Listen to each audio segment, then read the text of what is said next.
On ne peut pas guérir du SOPK, mais pour soulager tes symptômes, ça va demander un changement au niveau de ton mode de vie. Ça va passer par l'exercice, ça va passer par l'alimentation. Si tu as une absence de tes règles pendant des mois, un gain de poids, de l'acné, de la pilosité excessive, il se pourrait que tu souffres du SOPK. Le syndrome des ovaires polykystiques, qu'on appelle aussi SOPK, touche environ 5 à 20 de femmes dans le monde. Plusieurs femmes qui sont atteintes du SOPK ne sont pas au courant qu'elles le sont. Elles vont s'en rendre compte lorsqu'elles vont avoir un désir de grossesse. Je fais partie des femmes qui sont atteintes du syndrome des ovaires polykystiques. Dans cette vidéo, je vais t'expliquer qu'est-ce que c'est que le SOPK. Je vais te parler aussi des symptômes qu'on peut avoir et je vais t'expliquer aussi quels sont les traitements qui sont offerts. Un peu plus tard dans la vidéo, je vais te parler de mon expérience avec le SOPK. J'aimerais aussi que cette vidéo soit un message d'espoir pour les femmes qui sont atteintes du syndrome des ovaires polykystiques et qui ont de la difficulté à tomber enceinte. Moi, en plus d'avoir le SOPK, j'ai des fibromes et j'ai 3 beaux enfants. J'aimerais que tu n'abandonnes pas ton rêve d'avoir des enfants. Je sais que c'est pas toujours facile. Je comprends tout à fait. Je suis passée par là aussi. Mais il faut pas que tu lâches. N'abandonne pas. Avant d'aller plus loin dans la vidéo, je tiens à préciser que je ne suis pas médecin. Je ne suis pas spécialiste de la santé. C'est très important que tu en discutes avec ton médecin de famille ou ton gynécologue si tu as des questions qui sont précises par rapport à ta situation. Alors, c'est quoi le syndrome des ovaires polykystiques? C'est un désordre hormonal dans lequel le corps de la femme produit trop d'hormones mâles, ce qui fait en sorte qu'on va avoir de la difficulté à ovuler. Donc, on va avoir des problèmes de menstruation, on va aussi avoir des problèmes de fertilité.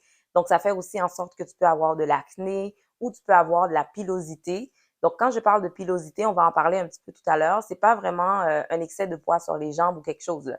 C'est vraiment de la pilosité là où la femme n'a pas de poils habituellement. Donc, le syndrome des ovaires polykystiques, ça va comme débalancer tes hormones. Si tu veux avoir une explication plus médicale, je vais te laisser 2 liens de vidéo dans lesquels des médecins expliquent parfaitement qu'est-ce que c'est que le syndrome des ovaires polykystiques avec des images et tout le tralala. Mais moi, ce que je voulais t'expliquer rapidement, c'est que c'est un désordre hormonal qui va causer plein de chamboulements dans ton corps. Ce qui m'amène à parler justement des symptômes. Quels sont les symptômes qu'on peut ressentir lorsqu'on est atteint du syndrome des ovaires polykystiques? D'abord, il faut savoir qu'il y a une longue liste de symptômes. Tu n'es pas obligé de les avoir tous, mais ça en prend quelques-uns pour que tu aies un diagnostic de SOPK. Les principaux symptômes du SOPK, c'est au niveau des menstruations. On va avoir des menstruations qui sont irrégulières, parfois même des absences de menstruation pendant des mois.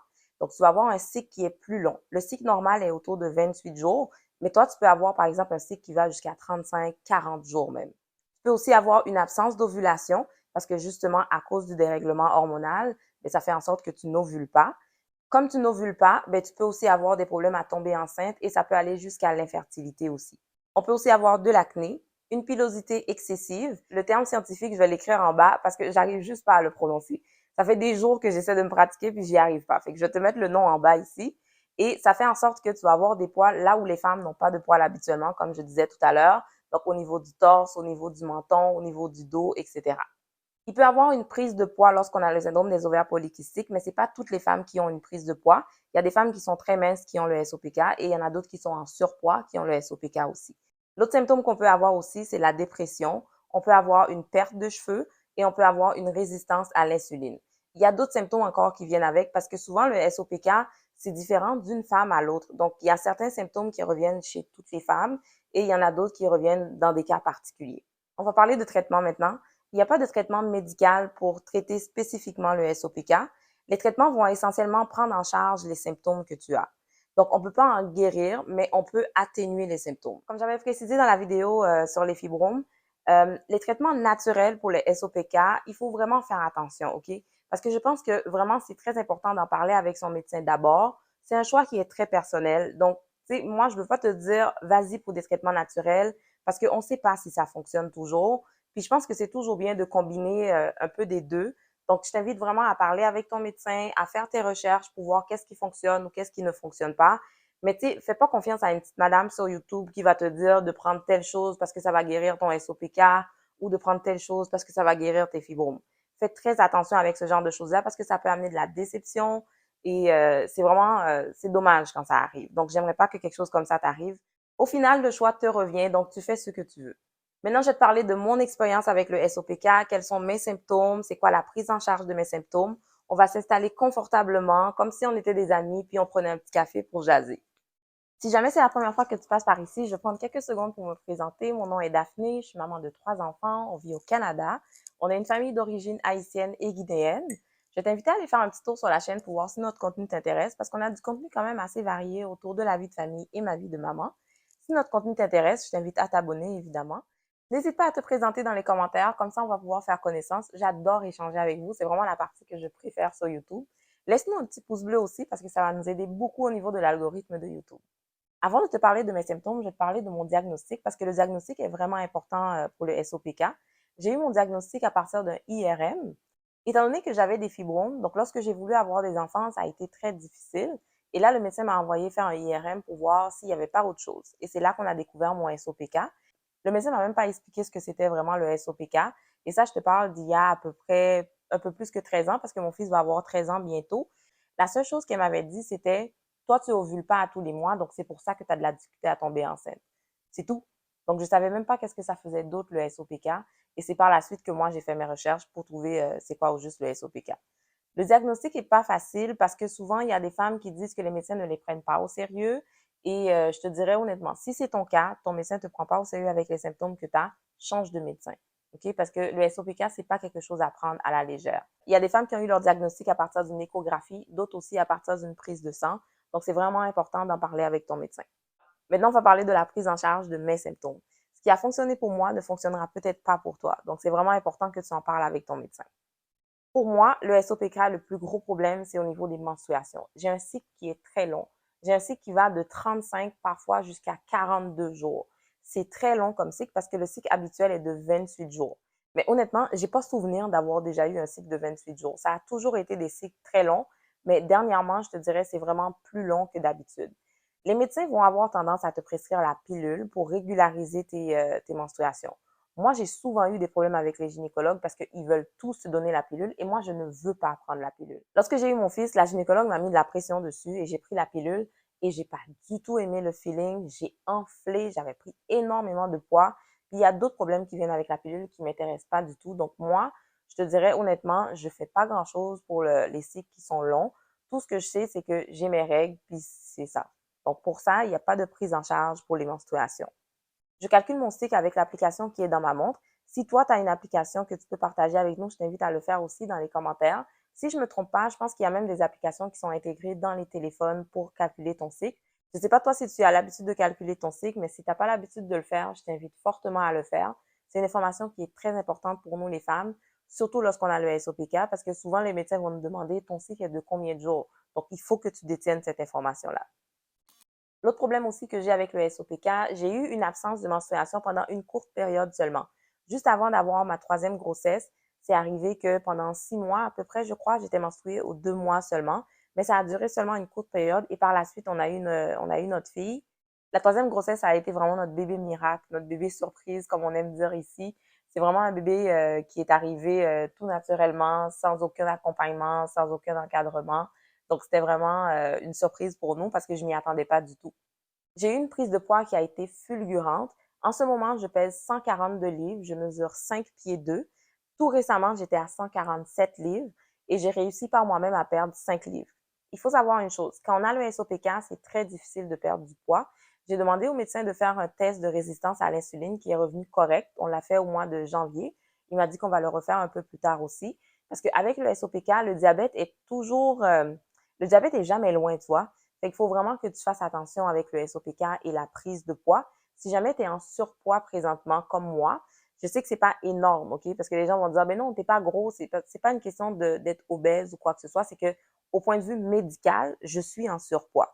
Donc, pour le surpoids, j'ai demandé de l'aide au médecin. Je lui ai demandé une référence pour une nutritionniste que j'ai consultée au CLSC. Si vous êtes au Canada comme moi en passant, vous pouvez faire la demande à votre médecin de famille qui va vous donner une référence pour la nutritionniste. On peut aller au privé si on veut, mais moi, j'ai fait le choix d'aller au public parce que des fois, les gens, ils ont toujours quelque chose à nous vendre. Puis moi, ça m'énerve quand tu vas au privé, là, puis que les gens veulent te vendre leurs affaires et tout. J'ai préféré aller au public. Donc là, je sais que je suis entourée, puis tu sais, c'est correct, là. Donc moi, j'ai fait cette démarche-là. Ça a été long, par exemple, ça prend du temps parce que si t'es pas en surpoids vraiment excessif, là, tu sais, t'es pas un cas urgent. Donc moi, ça a été quand même, je te dirais, un bon 3 mois d'attente pour avoir la rencontre avec la nutritionniste. Je vais avoir plusieurs autres rencontres avec elle. Elle m'a donné des astuces, par exemple, pour l'alimentation. Pour bien s'alimenter lorsqu'on a le SOPK, c'est vraiment une alimentation qui est à IG bas. En fait, elle me dit, tu vas manger comme si tu étais une diabétique, quoi. Donc, il faut manger des aliments qui sont à IG bas, par exemple le pain, OK? Nous, chez nous, on prenait du pain de blé entier. Je pensais que je faisais la bonne affaire, mais il y a encore plus sain que ça. Donc, maintenant, je prends du pain de seigle.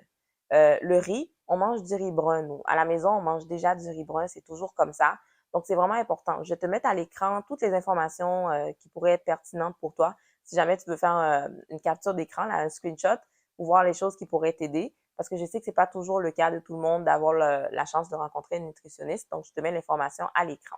Depuis environ un an, j'ai commencé aussi à expérimenter de la perte de cheveux. Pour la perte de cheveux, je sais que moi, je porte pas de perruque, je plaque pas mes cheveux, je fais pas de coiffure qui va vraiment tirer mes cheveux ou quoi que ce soit. Donc, pour la perte de cheveux, j'utilise des petits traitements que ma jumelle me fait. J'ai une jumelle qui est très bonne avec les produits pour les cheveux et tout. Donc, elle me fait des petites huiles que j'applique sur le devant de mes cheveux parce que moi, c'est surtout en avant que j'ai perdu mes cheveux. La perte de cheveux, c'est vraiment important parce qu'il faut que tu consultes ton médecin. Avant d'aller consulter des pseudo-spécialistes qui vont te parler de perte de cheveux, va voir ton médecin parce que ça peut aussi être un signe de carence en fer.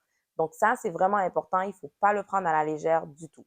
Il y a environ un an et demi à peu près, j'ai commencé à faire de l'acné. J'ai jamais eu de problème d'acné auparavant, même à l'adolescence, j'avais pas de boutons, rien du tout. Mais là, cette fois-ci, j'ai demandé au médecin parce que j'étais plus capable de m'en sortir toute seule.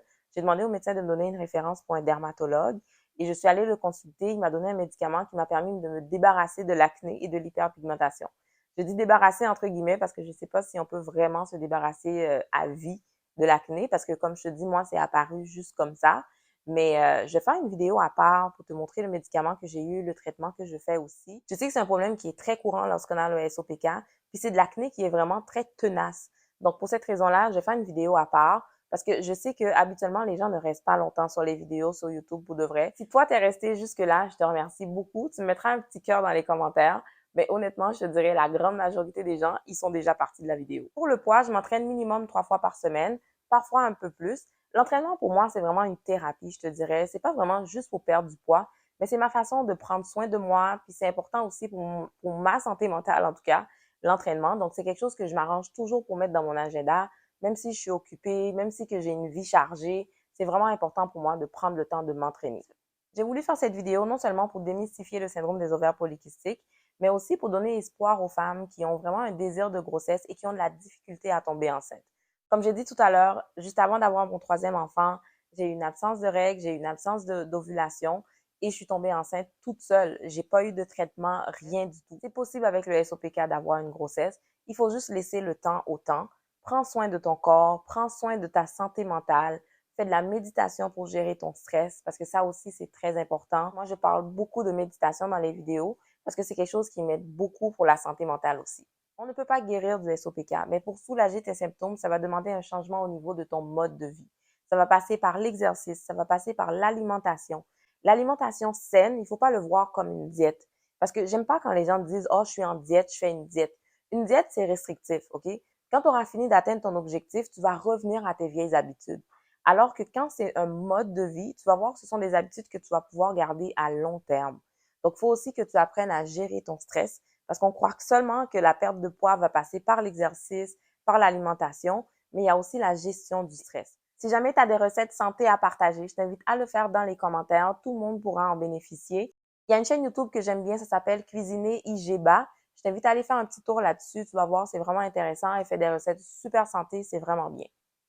J'avais fait une vidéo sur les 23 saines habitudes à prendre en 2023 et dedans, je disais de consulter un spécialiste. Je sais que c'est plus facile d'aller rentrer nos symptômes sur Google ou de consulter des pseudo-spécialistes ou d'écouter une petite vidéo YouTube dans laquelle une petite madame va te dire quoi faire pour soulager tes bobos. Mais vraiment, c'est très important de consulter un spécialiste, surtout lorsqu'on est atteint du syndrome des ovaires polykystiques, parce que c'est toute une équipe qui est autour de nous. Je vous ai parlé de nutritionnistes, je vous ai parlé de dermatologues. Dans le cas des femmes qui ont de la pilosité, ça va être, il faut que tu ailles pour faire des traitements au laser. Donc, ça prend vraiment des gens autour de nous qui nous encadrent.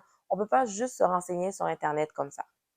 À l'écran, je te laisse une vidéo dans laquelle je parle de fibromes. Si c'est un sujet qui t'intéresse, je t'invite à cliquer dessus. Sinon, ben, on se retrouve dans une autre vidéo. Bye!